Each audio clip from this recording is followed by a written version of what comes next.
Johnsy, what'd you think about QB1?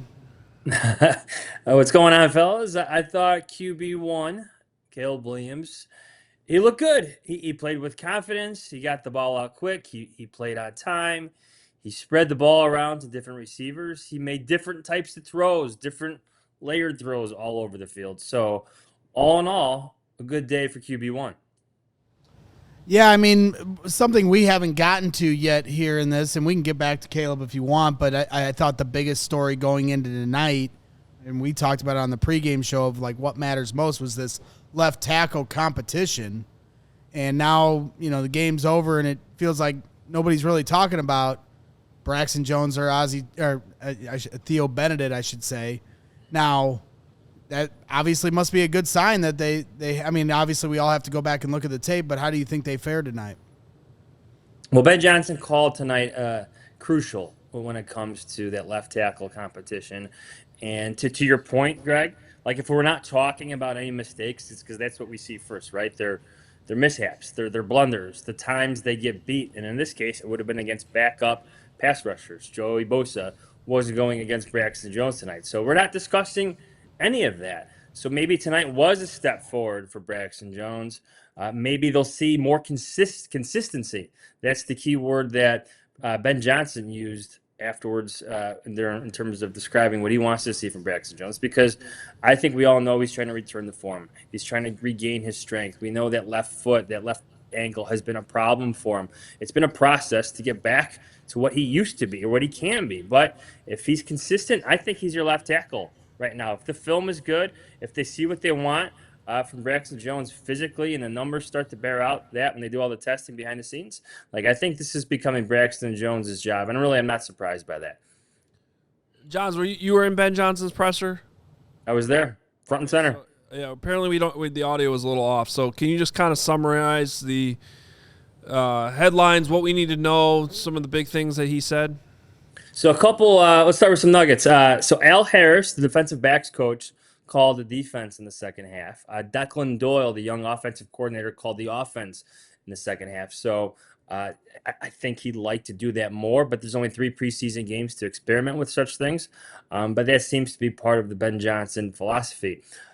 This game specifically was important in terms of getting through the routine of a primetime game. And he mentioned, of course, the opener against the Minnesota Vikings. So going through the routine with Kale Williams, everybody at the hotel the night before, going through all that was a vital part of yesterday and today. And then just to sum up what he thought about Kale Williams, he thought this past week, the stack of practices, which includes the joint practice against the Bills, and then obviously today against the Bills, was probably Kale Williams' best stretch. It's when he started to stack good things for him instead of having 2 steps forward, 1 step back. That's another quote from Ben Johnson. He's had that type of training camp, except for this past week, where he thinks he stacked probably his best stretch of practices. So, yeah, I mean, that, and you guys highlighted that before we even started these 3 practices, Wednesday, so Wednesday, Thursday, Friday, stack the practices. Now you had the preseason game. So you only have a couple practices here next week before, a preseason game next Friday. Do you anticipate that this is the last time we see the starters before the regular season, or do you think we see another showing of these guys here next Friday? Well, another nugget, I guess, from Ben Johnson's press conference is that Wednesday is going to be a fully padded practice, and I imagine he's going to want that to be fully physical as well. I'm not sure how many live periods that there will be, but he said Wednesday's practice will be live at Hallis Hall. That said, you can't duplicate these types of game reps when you're installing an offense for a young quarterback. So I think going through the routine on the road, having him experience a hostile environment. Yes, it's the preseason, and maybe the Chiefs starters won't play that long, but you can't replicate those types of reps for Caleb Williams. So I tend to think he's going to play again. I think it's a matter of how long, like how many series does he get against the Chiefs Friday night. What else should we know from, anything else? There were a bunch of injuries. Any other newsworthy items come out of the postgame? Yeah, I saw Terrell Smith on a cart with a brace on his left knee. So that didn't look good. He was leaving the stadium that way. So Ben Johnson called it the most serious of the bunch. Austin Booker, didn't see him after the game. I want to say I saw Dominique Robinson with the sleeve on his right leg. So I guess there's some optimism there. And the injuries to Kyle Monangai and Case Keenum, they're not considered serious. So a lot of injuries did happen for the Bears. A lot of key reserves got banged up. You don't like to see it, especially Terrell Smith, a young player who I think could be a starter in this league. An ugly injury, something like that. You don't like to see a player carted off, then carted off later, hours after the game as well. So, yeah, a lot of injuries happen here at Soldier Field. Not a good thing for them whatsoever. So, obviously, you mentioned among those injuries, Austin Booker, who's had a good showing the last couple preseason games here, and then Dominique Robinson also in a leg sleeve after the game, as you just said. So, Trey Hendrickson's name's being thrown about. We were talking about it on the pregame show. Is this something that you think the Bears should inquire about in any way? Oh, you definitely inquire about it, Braggs. But how many times do you inquire about it? How long is that conversation? Does it start and end with the demands? Do you wait for those demands from Cincinnati to lower a bit? Pressure will build in that town the longer this gets. Maybe it takes to the final week of the offseason or of training camp for it to reach that point where they're finally panicking and they have to move them. But, yeah, if you're the Bears, you call on it. If you're the Lions, you call on it. If you're any team in need of some pass rush help, you call on Trey Hendrickson. This is very specific. I'm guessing it did not get asked, but did Ben get asked about the decision, the fourth down decision before halftime? The timeout? Well, just how they went for it on fourth down, and they ended up giving the Bills a free look at a field goal. I'm assuming he wanted something very specific called there or run there. But if he did that in a game and the opponent then kicked a field goal, if that was a regular season game and they made that field goal, then he would have gotten crushed for that. So I was just curious if he addressed it because I hope he wouldn't do that in a regular season game. The only situational stuff that came up was him using a timeout on third down. So did that precede that play? I have to go back and look at the play-by-play. But some situational questions were asked.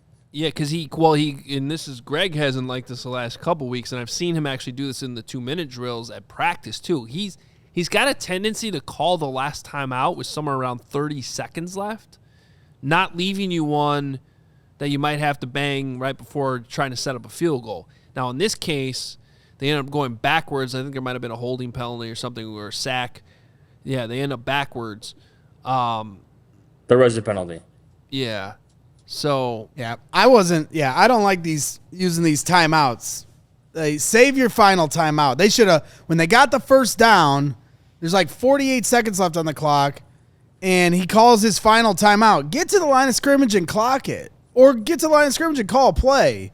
But this is 2 weeks in a row now where he's using it. Okay, use your timeouts. I know last coaching staff didn't even use them, but I like to save that final timeout for break glass in case of emergency. So we'll see how the regular last season guy goes. saved 3 for emergency and then still didn't use any of them. I think one of the other interesting things, Tyson Bagent was talking about how quick the play calls were coming in, especially in those fourth down situations, about how there was no hesitation on Ben Johnson's part, where there wasn't what should we do, and everybody's talking about what they should do. Ben Johnson, being the head coach, having the headset, having the play sheet in front of him, was already instantaneously calling in his play. So to me, that's an encouraging sign. There's no delay of games. There's no need for a timeout. There was just instantaneous decision making from your head football coach, who also happens to be your play caller. Absolutely. How impressed were you about Luther Burden's night tonight? They were really highlighting him on the broadcast for his ability to put his head down and lay some nice blocks down. That's what I was going to mention. Those 2 short touchdown runs, the first 2, he did the same thing. He cracked, and he was physical. And we've heard Ben Johnson how many times? No block, no rock, right? So this is him living out that mantra. That's him being physical at the point of contact and really making a difference and an all-important place on the field, on the goal line for his running back to score. So for a young player to do that, to show the willingness to have that effort and that physicality in those moments.